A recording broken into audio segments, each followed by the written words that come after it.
नमस्कार, मैं हूं विशाल यादव। इस मोदी सरकार ने न्यायपालिका को मजाक बनाकर रखा है। इस मोदी सरकार ने कहीं न कहीं न्यायपालिका को अपने पैरों तले रौंद दिया है। अब सबसे बड़ा सवाल यह कि क्या मोदी के लाडले मुख्यमंत्री योगी आदित्यनाथ पर कंटेम्प्ट ऑफ कोर्ट का मुकदमा चलेगा?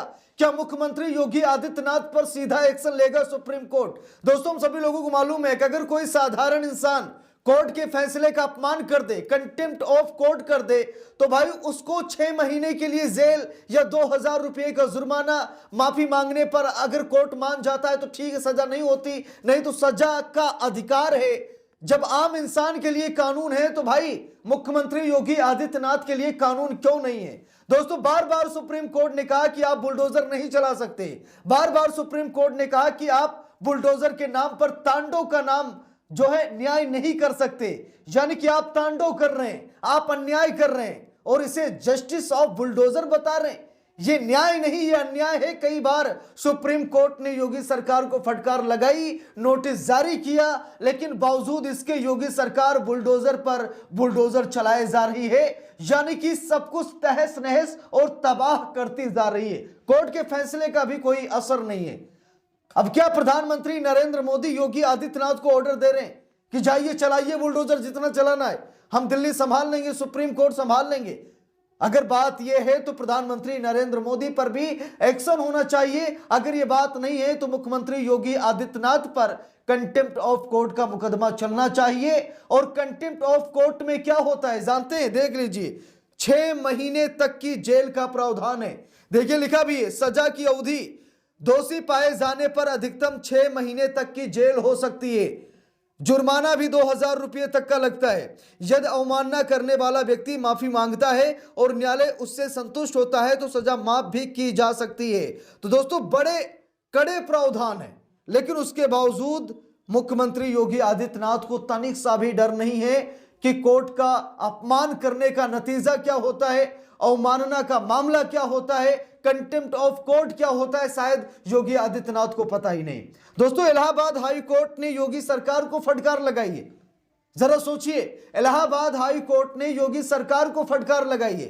लिखा भी है, सुप्रीम कोर्ट के फैसले के बावजूद यूपी में दंडात्मक तोड़फोड़ जारी, बुलडोजर एक्शन पर हाई कोर्ट ने जताई नाराजगी। अब देख लीजिए, इलाहाबाद हाई कोर्ट ने मुख्यमंत्री योगी आदित्यनाथ से कहा कि जब सुप्रीम कोर्ट ने रोक लगा दिया है तो आप तोड़फोड़ क्यों कर रहे हैं? जब सुप्रीम कोर्ट ने मना कर दिया है कि बुलडोजर जस्टिस के नाम पर आप तांडव नहीं करेंगे, तो उसके बावजूद आप तांडव क्यों कर रहे हैं? मुख्यमंत्री योगी आदित्यनाथ को कोई फर्क ही नहीं पड़ रहा, कंटेम्प्ट ऑफ कोर्ट का कोई मतलब ही नहीं उनकी नजर में। अब दोस्तों, न्यायपालिका हाथ पर हाथ रखकर क्यों बैठी है? सुप्रीम कोर्ट खुद एक्शन क्यों नहीं ले रहा है? जस्टिस BR गवई ने बुलडोजर जस्टिस पर रोक लगाई, उन्होंने कहा बुलडोजर कहीं नहीं चलेगा। भाई, सजा देना न्यायपालिका का काम है, सरकार का नहीं। किसका घर तोड़ना है, किसको फांसी पर लटकाना है, किसका एनकाउंटर कराना है, यानी कि बिना सुप्रीम कोर्ट के आदेश के कुछ नहीं हो सकता। लेकिन बावजूद इधर गोलियां भी चल रही हैं, एनकाउंटर भी हो रहे हैं, इधर बुलडोजर जस्टिस के नाम पर तांडव चल रहा है, यानी कि मजाक बनाकर रखा है इस सरकार ने। इलाहाबाद हाई कोर्ट ने कहा कि किसी भी जिले में कानून का पालन नहीं हो रहा है। फेक एनकाउंटर पर भी योगी सरकार को इलाहाबाद हाई कोर्ट ने फटकार लगाई, लेकिन बावजूद इसके योगी सरकार को कुछ फर्क ही नहीं पड़ रहा है। देखिए, लिखा भी है, सुप्रीम कोर्ट के फैसले के बावजूद यूपी में दंडात्मक का तोड़फोड़ जारी है, बुलडोजर एक्शन पर हाई कोर्ट ने जताई नाराजगी। लिखा, इलाहाबाद हाई कोर्ट ने उत्तर प्रदेश में गलत काम करने के आरोपी लोगों या उनके रिश्तेदारों की प्रॉपर्टी को गिराए जाने पर चिंता जताई है। कोर्ट ने कहा है कि सुप्रीम कोर्ट के निर्देशों के बावजूद अधिकारी इमारतों को गिराना जारी रखे हुए हैं, जबकि सुप्रीम कोर्ट ने साफ तौर पर सजा के तौर पर की जाने वाली तोड़फोड़ पर रोक लगाई है। अब दोस्तों, बात यह है, सुप्रीम कोर्ट ने कहा अगर कोई अपराधी भी है, अगर उसने अपराध भी किया है तो उसे सजा दी जानी चाहिए, ना कि उसके परिवार वालों, घर वालों को सजा दी जाए। जब उसका घर टूट जाता है तो सजा एक को नहीं बल्कि उसके परिवार वालों को मिलती है। इसीलिए सजा एक को मिलनी चाहिए, ना कि पूरे परिवार को सजा मिलनी चाहिए। सुप्रीम कोर्ट ने योगी सरकार को फटकार भी लगाई है, बुलडोजर जस्टिस के नाम पर तांडव पर रोक भी लगाई है, लेकिन उसके बावजूद योगी सरकार सुधरने का नाम नहीं ले रही है। देखिए, लिखा भी है खबर में, सुप्रीम कोर्ट के फैसले के बावजूद यूपी में बुलडोजर एक्शन जारी रहने पर इलाहाबाद हाई कोर्ट ने नाराजगी जताई है। हाई कोर्ट ने हमीरपुर से जुड़े एक मामले में याचिकाकर्ताओं द्वारा अपनी संपत्तियों को बुलडोजर एक्शन से बचाने के लिए दायर याचिका पर सुनवाई के दौरान नाराजगी व्यक्त करते हुए तल्ख टिप्पणी भी की। लिखा है कि हाई कोर्ट ने मामले में सुनवाई करते हुए कहा कि सुप्रीम कोर्ट के फैसले के बावजूद यूपी में दंडात्मक तोड़फोड़ जारी है। अदालत ने कहा कि कोर्ट ऐसे कई मामलों में का गवाह है जहां अपराध होने के तुरंत बाद किसी रहने की जगह पर कब्जा करने वाले लोगों को तोड़ने का नोटिस जारी किया जाता है, इसके बाद कानूनी जरूरतों को पूरा करने का दिखावा करके उसे तोड़ दिया जाता है। अब देख लीजिए, इलाहाबाद हाई कोर्ट भी कह रहा है भाई अपराध सिद्ध नहीं हुआ, उसने अपराध किया है या फिर नहीं किया है, लेकिन बुलडोजर पहले ही पहुंच जाता है। कोडीन माफियाओं के घर पर अभी तक बुलडोजर नहीं पहुंचा। कब सिरप के नाम पर जहर बेचने वालों का घर अभी नहीं टूटा है। यह वही योगी सरकार है जो दोगलापन दिखाती भी है। अब योगी सरकार कोडीन माफियाओं पर बुलडोजर नहीं चला रही है, लेकिन अगर गलती से कोई मुसलमान निकल जाए या फिर भाजपा को वोट ना देने वाला निकल जाए तो भाई तुरंत ही बुलडोजर उसके घर पर पहुंच जाता है और बुलडोजर घर तोड़ देता है। बाद में पता चलता है कि इसने अपराध भी किया है या नहीं, लेकिन बुलडोजर पहले पहुंच जाता है। और इसी बात को लेकर सुप्रीम कोर्ट ने रोक लगाई, लेकिन उसके बावजूद योगी आदित्यनाथ सुधरने का नाम नहीं ले रहे हैं। देखिए लिखा भी है खबर में, हाई कोर्ट ने सुप्रीम कोर्ट के फैसले का हवाला देते हुए कहा कि आदेश के बावजूद तोड़फोड़ जारी है।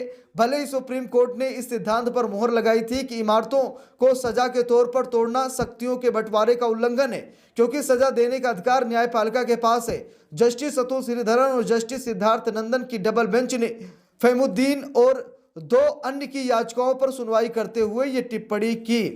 लिखा है कि याचिकाकर्ताओं ने कोर्ट से अपनी संपत्तियों के संभावित विनाश को रोकने के लिए न्यायिक हस्तक्षेप किए जाने की मांग की है। याचिकाकर्ताओं फहीमुद्दीन और उनके माता पिता ने अपने घर, एक लॉज और एक आरा मिल सहित अपनी संपत्तियों को संभावित रूप से तोड़े जाने से रोकने के लिए हाई कोर्ट से दखल देने की मांग की थी। परिवार ने बताया कि जनवरी में उनके एक रिश्तेदार पर रेप और पॉक्सो एक्ट और यूपी गैर कानूनी धार्मिक धर्मांतरण निषेध अधिनियम के तहत आरोप लगाए गए थे। उन्होंने आरोप लगाया कि घटना के तुरंत बाद पुलिस की मिलीभगत से एक भीड़ ने उनके घर को निशाना बनाया।